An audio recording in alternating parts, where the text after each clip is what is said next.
Halo teman-teman, kali ini saya akan membahas drama Thailand yang berjudul Homeschool. Drama Homeschool ini mengisahkan tentang anak-anak yang tidak diinginkan oleh orang tuanya. Mereka dikirim ke sekolah dengan asrama terbaik di negeri tersebut yang bernama Homeschool. Namun, homeschool lebih terlihat seperti penjara daripada sekolah dengan peraturan dan regulasi yang ketat. Terlebih lagi, lokasi sekolahnya yang berada di tengah hutan. Selain itu, homeschool juga memiliki kurikulum yang unik. Ketika sekelompok siswa mulai merasa ada yang salah dengan pendiriannya, mereka pun berusaha untuk menemukan apa yang sebenarnya terjadi dengan sekolah mereka ini. Dalam episode ini, seluruh murid Gen 6 dikurung di dalam satu ruangan tanpa alasan yang jelas, dan tentunya hal tersebut membuat Nai merasa kesal. Master Prasad kemudian mengatakan bahwa mereka telah melanggar peraturan sehingga harus dihukum. Semua murid, khususnya murid perempuan, merasa ketakutan dengan apa yang akan terjadi kepada mereka. Master Prasad pun memilih murid yang akan menjalani hukuman dengan random, dan dia memilih Penhung.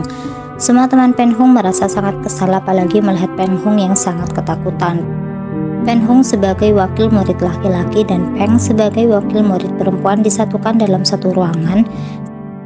Di sana Master Prasad menjelaskan kalau akan menyuntik salah satu dari mereka berdua dengan obat yang mengandung racun. Peng bertanya alasan Master Prasad bertindak sejauh itu, namun Master Prasad mengatakan hanya ingin bersenang-senang sambil tertawa cekikikan. Sumpah teman-teman, jadi pas scene ini nih gede banget sama Master Prasad. Dia itu ketawa sama ekspresinya tuh bikin greget banget, dan bisa-bisanya nyawa anak orang itu dijadikan bahan hiburan sama dia. Di sini Penhung mengajukan diri untuk disuntik dengan racun tersebut karena dia ingin Peng bisa selamat. Namun Master Prasad mengatakan itu tidak seru dan pemilihan siapa yang akan disuntik dilakukan menggunakan permainan koin. Jika sisi A yang muncul, maka Penhung yang akan menerima suntikan tersebut. Namun jika sisi B yang muncul, maka Peng yang akan menerima suntikan tersebut. Dan ternyata yang menerima suntikan adalah Penhung. Setelah itu, Master Prasad mengumpulkan anak-anak yang lain di tempat yang cukup jauh dari gedung asrama mereka. Dan di sana Master Prasad menjelaskan kalau mereka harus mengambil 2 dari 4 botol yang ada di depan mereka. Awalnya mereka bingung untuk apa, dan dengan ketawa yang sangat ngeselin ini Master Prasad mengatakan kalau Penhung telah disuntik dengan racun dan obat penawar racun tersebut ada dalam salah satu botol di depan mereka. Di sisi lain, Penhung mulai kehilangan kesadaran dan membuat Peng sangat khawatir. Peng terus mengajak Penhung untuk mengobrol, dan Penhung menenangkan Peng dengan mengatakan bahwa dia bisa mentoleransi racun tersebut di dalam tubuhnya. Mereka terus mengobrol walaupun Penhung meresponnya dengan setengah sadar. Peng membahas koresan, makanan kesukaan Penhung, dan menyuruh Penhung untuk bertahan agar mereka bisa menikmati koresan bersama. Di dalam hutan, teman-teman Penhung mulai membagi tugas mereka karena Master Prepon, salah satu orang yang sangat baik ke mereka ini, juga diracuni, jadi mereka harus berbencar.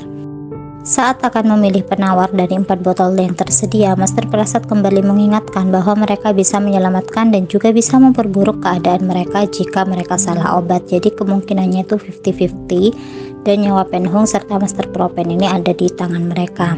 Nai mewakili teman-temannya mulai memilih obat untuk Penhung, dan mereka pun langsung berlari menuju asrama. Dan tempat mereka berada jauh banget dari asrama tempat Peng dan Penhung ini dikurung. Jadi Penhung juga sudah mulai kehilangan kesadarannya karena efek obat yang mulai menyebar ke tubuhnya. Penhung di sini diceritakan sebagai sosok yang sangat penuh dengan trauma, dan dia yang paling polos di antara yang lainnya. Makanya semua teman-temannya ini sangat khawatir jika terjadi sesuatu kepada Penhung. Penhung lebih seperti adik bagi mereka. Namun Penhung ini juga memiliki sisi dewasa, di mana dia dengan gentle selalu ingin melindungi wanita yang disayanginya, yaitu Peng.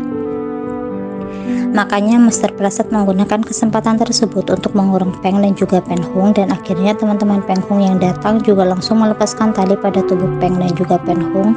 Dan Penhung di sini sudah benar-benar tidak sadarkan diri. Maki memijat jari-jari Penhung, sedangkan Peng terus menangis sambil meminta agar Penhung bangun. Mereka terus memanggil nama Penhung dan berusaha untuk membuat Penhung bangun, namun tidak ada respon apapun dari Penhung. Tibet mulai membuka seperangkat alat untuk menyuntikkan obat pada tubuh Penhung, namun dia masih ragu karena takut jika obatnya salah maka keadaan Penhung akan menjadi lebih buruk. Tibet pun mengambil alat suntiknya, dan Penhung mulai menunjukkan gejala kejang yang membuat panik semua temannya. Mereka tidak memiliki waktu untuk berpikir lagi dan harus segera mengambil tindakan untuk Penhung. Nai, White, Maki, dan juga Peng menatap ke arah Tibet seolah menginstruksikan untuk menyuntikkan obat tersebut karena Tibet masih ragu dan hanya memandangi suntikan yang dipegangnya. Maki dengan tegas meminta Tibet untuk menyuntikkan obat yang dipegang Tibet dan Tibet pun menurutinya. Peng terus menangis melihat keadaan Peng Hong dan setelah menerima suntikan, tubuh Peng Hong langsung terkulai lemas dan membuat semua teman-temannya khawatir. Apa mungkin obat yang mereka pilih ini salah dan bukan penawar seperti yang mereka harapkan? Mereka pun terus memanggil nama Peng Hong, namun Peng Hong tidak sadarkan diri. Mereka akhirnya mengecek nadi Peng Hong dan ternyata nadi Peng Hong ini sudah tidak berdetak. Tibet dengan sigap langsung melakukan CPR kepada Peng Hong dengan sesekali mengecek detak nadi Peng Hong. Oke teman-teman, mungkin segitu dulu dari aku. Terima kasih banyak. Bye-bye.